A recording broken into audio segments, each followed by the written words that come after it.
तो मुख्तार की मौत के बाद यूपी के कई जिलों में अलर्ट जारी कर दिया गया है और इस अलर्ट को लेकर के और इस घटना के बाद किस तरह की तस्वीरें सामने आती है वो जान लेते हैं। ग्राउंड जीरो से हमारे सहयोगी लगातार हमारे साथ बने हुए हैं, बांदा से हमारे साथ सत्यम बने हैं और तमाम जगहों से हमारे सहयोगी हमारे साथ बने, एक एक करके सबके पास आएंगे। लेकिन सबसे पहले बांदा में किस तरह की तस्वीरें नजर आ रही है सत्यम? देखिए, अब मैं मौके पर मौजूद हूँ जहाँ पर आप देख सकते हैं कि ये जो मोर्चरी हाउस है उसको बिल्कुल छावनी में तब्दील कर दिया गया है। पीएससी पैरामिलिट्री जो फोर्स है वो तैनात की गई है। जो आसपास के जनपद पड़ोसी जनपद हैं वहां से भी जो थाना पुलिस है उसको बुलाया गया है। जो सुरक्षा के दृष्टिगत पुख्ता इंतजाम जो है यहाँ के जिला प्रशासन के द्वारा किए गए हैं। जी बिल्कुल, बांदा में स्थिति यहाँ पर चाक चौबंद नजर आ रही है। गोरखपुर से सुशील हमारे साथ बने हुए हैं। सुशील, गोरखपुर में किस तरह की तस्वीरें देखने को मिल रही?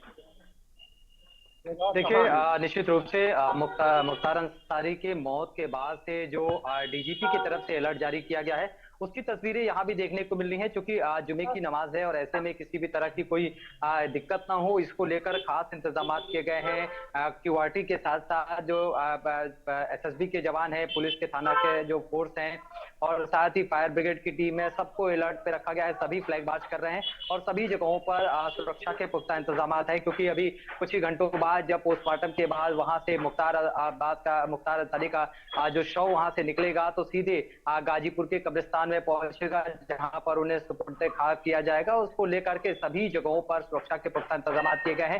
उनके काफिले के साथ साथ जो शव निकलेगा उनके साथ 26 गाड़ियों को रखा गया है। साथ ही कितने लोग कब्रिस्तान में रहेंगे, कितनी सुरक्षा रहेगी, सारी चीजों का जो है एक पूरा पैनल तैयार कर लिया गया है और पूरी तरह से सुरक्षा के पुख्ता इंतजाम किए गए हैं। और वो तस्वीर के यूपी के सभी जनपदों में देखने को मिलेगा, खासकर गोरखपुर से लगाए मऊ, आजमगढ़, वाराणसी, गाजीपुर सहित तमाम जो इलाके हैं वहां पर सुरक्षा पूरी तरह से चाक चौबंद की गई है। जी बिल्कुल, यहाँ पर व्यवस्था पूरी चाक चौबंद कर ली गई है और ये बहुत जरूरी भी है। इस पर वाराणसी से हमारे सहयोगी पंकज हमारे साथ बने हुए हैं। पंकज, वाराणसी आज कृष्णानंद के परिवार भी वाराणसी पहुंचे हैं काशी विश्वनाथ के दर्शन के लिए, क्योंकि आज का दिन देखिए जो यहाँ पर सामने आ रही है पूरा मामला। हालांकि आपके पास वापस आएंगे इसी सवाल के साथ, लेकिन उससे पहले सुन लेते हैं बयान। आज आप मीडिया लोगों के माध्यम से मुझे जानकारी मिला कि भारतीय घटना मुख्तार अंसारी की मृत्यु हो चुकी है। और जैसे कि काफी लोगों ने बताया कि वहाँ के मीडिया के पैनल में जो डॉक्टरों का पैनल था उन्होंने स्पष्ट किया कि मृत्यु हार्ट अटैक से है। तो मेरा मानना है कि ये बाबा गोरखनाथ का आशीर्वाद है कि आज उनके दरबार से ये न्याय सुनने को मिला है। और कहीं ना कहीं ये देखें हम लोग तो ये रमजान के पावन महीने में ये न्याय अल्लाह का मैं दरबार करता हूँ। दूसरा ये न्याय है कि ऐसे अपराधी का आज अंत हुआ है इस पृथ्वी से। और मेरा मानना है कि बाबा गोरखनाथ का आशीर्वाद ऐसे ही मेरे पे और मेरी माता जी को बना है। तो पंकज, देखिए कृष्णानंद हत्याकांड का मामला, हर कोई इस मामले से, इस हत्याकांड के मामले से अवगत है और उसके बाद आप मुख्तार अंसारी के मौत के बाद कृष्णानंद का पूरा परिवार जो है काशी विश्वनाथ पहुंचा है, वहां दर्शन करते नजर आए। ये बिल्कुल आपने सही कहा कि मुख्तार अंसारी की मौत की खबर सुनने के बाद कहीं ना कहीं कृष्णानंद राय के परिवार में एक उनको सुखद अनुभूति प्राप्त हुई होगी। क्योंकि जिस तरीके से कृष्णानंद राय की मुख्तार अंसारी द्वारा नृशंस हत्या की गई थी, आपको बता दें सैकड़ों राउंड फायरिंग हुई थी और कृष्णानंद राय की पूरी शरीर जो छलनी कर दी गई थी। और उसके बाद से मुख्तार अंसारी का जो खौफ था, जो दबदबा था, और वो बढ़ के बोलने लगा। और मुन्ना बजरंगी के साथ में मिलकर मुख्तार अंसारी गैंग ने जो है देश के विभिन्न प्रांतों में बड़े बड़े आपराधिक गतिविधियों को अंजाम दिया। तो आज जिस तरीके से कृष्ण राय के परिवार ने काशी विश्वनाथ मंदिर में जाके दर्शन पूजन किया है, तो निश्चित रूप से कहीं ना कहीं उनके मन में वो एक संतोष रहा होगा कि जिस तरीके से कृष्ण राय को हत्या की गई थी के द्वारा, उसका प्रतिफल कहीं ना कहीं मुख्तार अंसारी को मिला और मुख्तार अंसारी की मौत हो गई। अब वही अगर हम दूसरे दृष्टिकोण से बात करें, अजय राय की बात करें, तो अजय राय ने इंडिया न्यूज से बात करने से साफ तौर पर इनकार कर दिया। आपको बता दूं अजय राय के जो बड़े भाई अवधेश राय थे, उनकी भी 1992 में मुख्तार अंसारी द्वारा उनके घर पे दिन दहाड़े हत्या कर दी गई थी। उसमें मुख्तार अंसारी को जो है आजीवन कारावास की सजा हुई थी। उसके बावजूद अजय राय ने इस संदर्भ में इंडिया न्यूज से बात करने से इनकार कर दिया कि उन्होंने अपनी अनभिज्ञता जता दी कि नहीं, हमें बात नहीं करनी है। तो अगर हम दूसरे दृष्टिकोण से अगर बात करें, हम सुरक्षा के पॉइंट ऑफ व्यू से बात करें, देखिए आज जुमे का दिन है और पूरा पुलिस महकमा पूरे अलर्ट मोड पे है।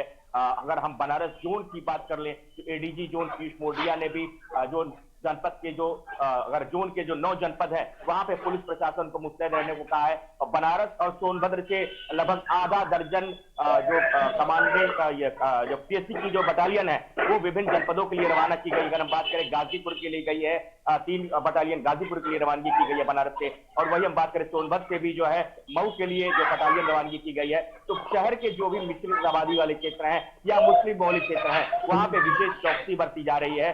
तमाम जो शहर बिल्कुल बिल्कुल पंकज, देखिए वाराणसी के बाद हम गाजीपुर की स्थिति जानेंगे, लेकिन उससे पहले इस वक्त की बड़ी खबर आपको बता दे तो अहम खबर इस वक्त की सामने आ रही।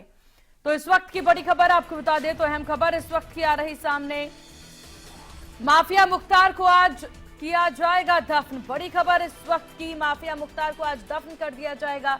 माता पिता की कब्र के पास होगा सुपुर्द खाक। प्रयागराज के रास्ते गाजीपुर भेजा जाएगा मुख्तार का ये शव, जहां माफिया मुख्तार को आज दफन किया जाएगा गाजीपुर के रास्ते।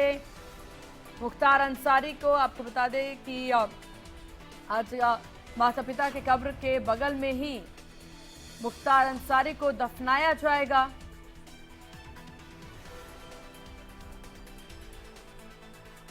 और गाजीपुर से हमारे साथ हमारे सहयोगी बने हुए हैं। गाजीपुर में किस तरह की तस्वीरें, सुरक्षा के मद्देनजर भी और बाकी तैयारियों की किस तरह की तस्वीरें सामने आ रही है अजीत?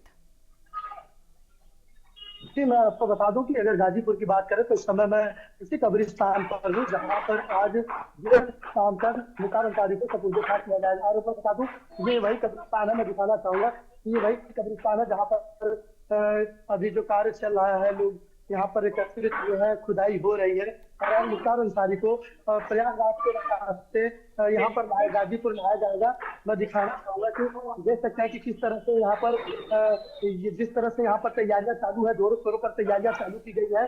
तैयारियों यहाँ पर मजदूर लगे हैं, क्योंकि बताया जाता है कि जो उनके अम्मी और अब्बू की जो कब्र है उसी के बगल में ही उनको दफनाया जाएगा।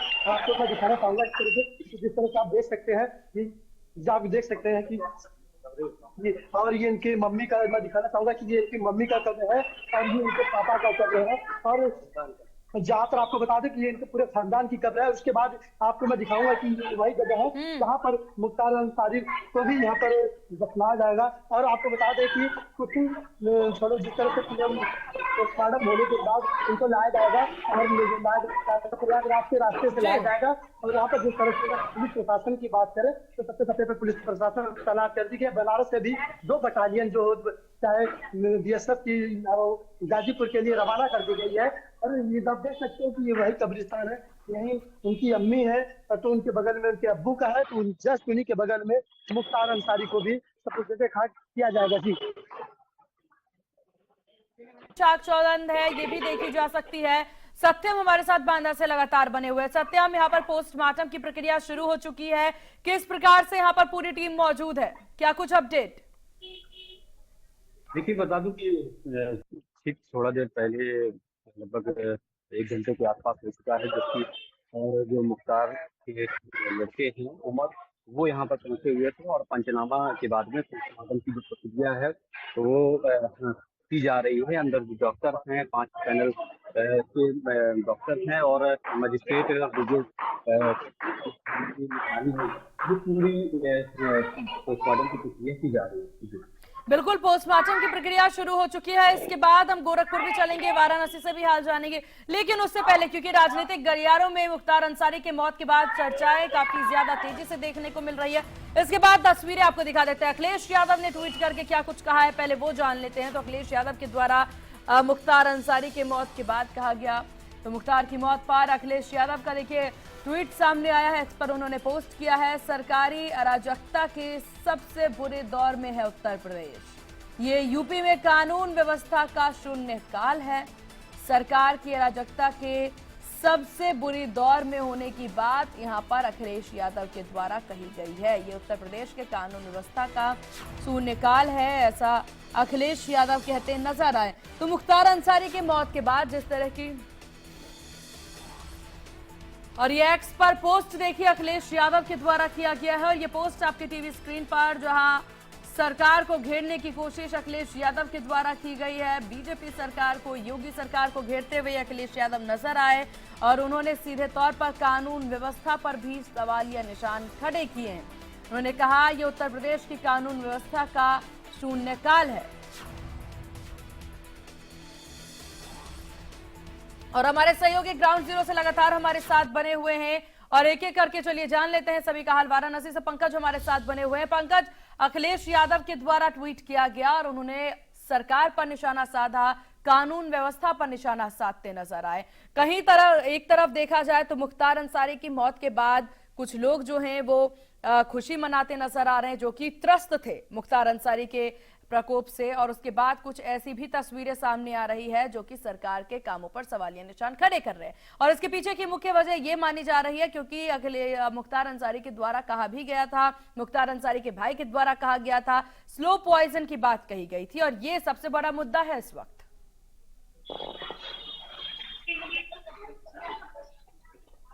जी बिल्कुल, आपने सही कहा। जिस तरीके से अखिलेश यादव ने जो ट्वीट किया है उसको निश्चित रूप से क्योंकि चुनावी माहौल है, निश्चित तौर पे कहीं ना कहीं राजनीतिक सरगर्मियां भी बढ़ रही हैं सरकारी की मौत को लेकर। उस तरीके से अखिलेश यादव ने जो ट्वीट किया है कि प्रदेश में कानून व्यवस्था की बात पे जो सवालिया निशान उठाया है वो अपने आप में एक बड़ा प्रश्न चिन्ह है। हालांकि अब ये जांच का विषय है क्योंकि इसमें मजिस्ट्रेटियल जांच भी होगी किस तरीके से किन परिस्थितियों में मुख्तार अंसारी की मौत हुई। तो ये आने वाला समय बताएगा जब जांच में क्या तथ्य सामने निकल के आएंगे, तो ये उस समय देखना यह महत्वपूर्ण होगा।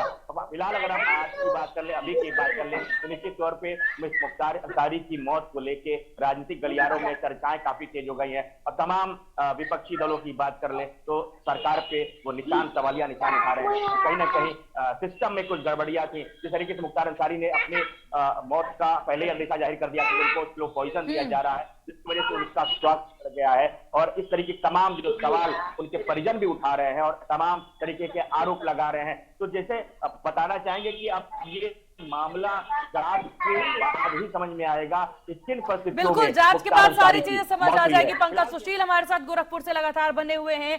सुशील, गोरखपुर में भी नेताओं का रुख किस प्रकार से देखने को मिल रहा है, क्योंकि गोरखपुर भी काफी पीक पे है इस वक्त अगर देखा जाए। लोकसभा चुनाव नजदीक है और चुनाव से पहले ये वारदात, ये घटना अब सामने आ रही है जहां कुछ लोग इसे हत्या बताते नजर आ रहे हैं। तो डॉक्टर्स के द्वारा, हालांकि अभी पोस्टमार्टम में चीजें निकलकर सामने आ पाएगी, मौत की वजह क्या, अभी तक हार्ट अटैक है वजह।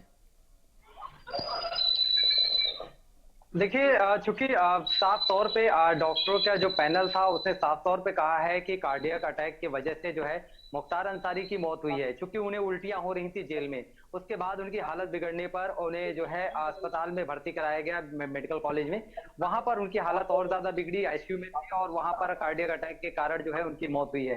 फिलहाल इसके बाद जो है अब उनके परिजन के लोग या उनके जो तमाम समर्थक है वो ये आरोप लगा रहे हैं और विपक्षी भी हमलावर हो रहा है कि उनकी हत्या कराने की साजिश रची जा रही थी। क्योंकि मुख्तार अंसारी भी न्यायालय में पेशी के दौरान उसने कहा था कि मेरी हत्या कराई जा सकती है, मुझे पॉइजन दिया जा सकता है और इस तरह की साजिश रची जा रही है। इसको लेकर न्यायालय ने बाकायदे नोटिस दे करके जो है एक रिपोर्ट तलब की थी। फिलहाल वो रिपोर्ट आने से पहले ही ये हादसा हो गया। लेकिन ये जरूर है कि जो डॉक्टरों का पैनल है और जो आरोप लग रहे हैं उसके बाद एक मजिस्ट्रेटली जो है जांच होगी। उस दौरान जो 2 डॉक्टर के एक पैनल है उनके जरिए वो पूरी तरह से पोस्टमार्टम हो रहा है और उसमें जो चीजें निकल के सामने आएंगी वो सभी के सामने होंगी। और जिस तरीके से हालत बिगड़ती है, क्योंकि जेल प्रशासन ने पहले ही कहा था कि आपकी तबीयत ठीक नहीं है, आप रोजा मत रहिए, लेकिन उसके बाद भी मुख्तार अंसारी सुशील आपके पास आएंगे।